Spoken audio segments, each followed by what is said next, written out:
మత్స్యకారుల భద్రత విషయంలో ఏపీ ప్రభుత్వం పూర్తిగా విఫలమైందని ఎంపీ గురుమూర్తి ఆరోపించారు. 9 మంది మత్స్యకారులు బోటు ప్రమాదంతో సముద్రంలో చిక్కుకుని 24 రోజుల పాటు నరకయాతన అనుభవించారని తెలిపారు. ప్రతి 2-3 నెలలకు బోట్లు ప్రమాదాలకు గురవుతున్నా ఇప్పటి వరకు సరైన సేఫ్టీ ఆడిట్ ఎందుకు నిర్వహించలేదని ప్రశ్నించారు. శాటిలైట్ ఫోన్లు, బోట్లకు నావిగేషన్, పవర్ బ్యాకప్ వంటి సదుపాయాలు కల్పించాలని డిమాండ్ చేశారు. పాకిస్తాన్, బంగ్లాదేశ్, శ్రీలంకలో పట్టుబడుతున్న మత్స్యకారుల్లో ఏపీ వారే అధికంగా ఉంటున్నారని ఆందోళన వ్యక్తం చేశారు.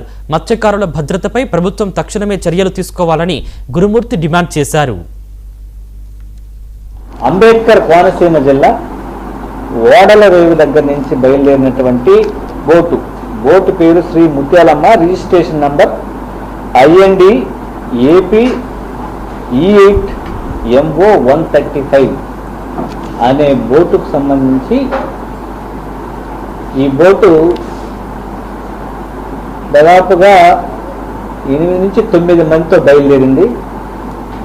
ఇది సముద్రం మధ్యలోకి వెళ్ళిన తర్వాత మరమ్మతులకు గురై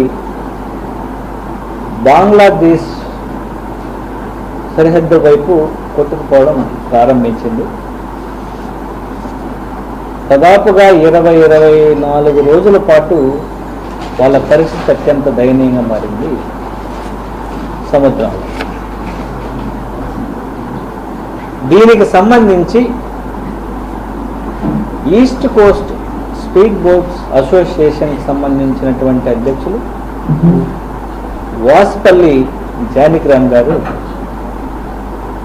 వైఎస్ఆర్ కాంగ్రెస్ పార్టీ అధ్యక్షులు జగన్మోహన్ రెడ్డి గారి దృష్టికి తీసుకురావడం, వైఎస్ఆర్ కాంగ్రెస్ పార్టీ అధ్యక్షులు ఆదేశాల ప్రకారం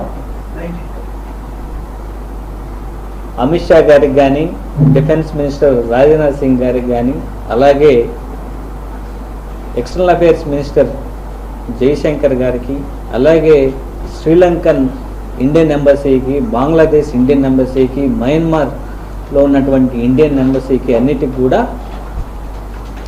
లేఖలు రాసి వాళ్ళ ఆఫీసులతో కోఆర్డినేట్ చేసుకోవడం, దీనికి సంబంధించి కోస్ట్ గార్డు విపరీతంగా గాలింపు చర్యలు చేపట్టడం. మామూలుగా ఒక 3 రోజుల పాటు గాలింపు చర్యలు చేసి సైలెంట్ అయిపోతుంటారు.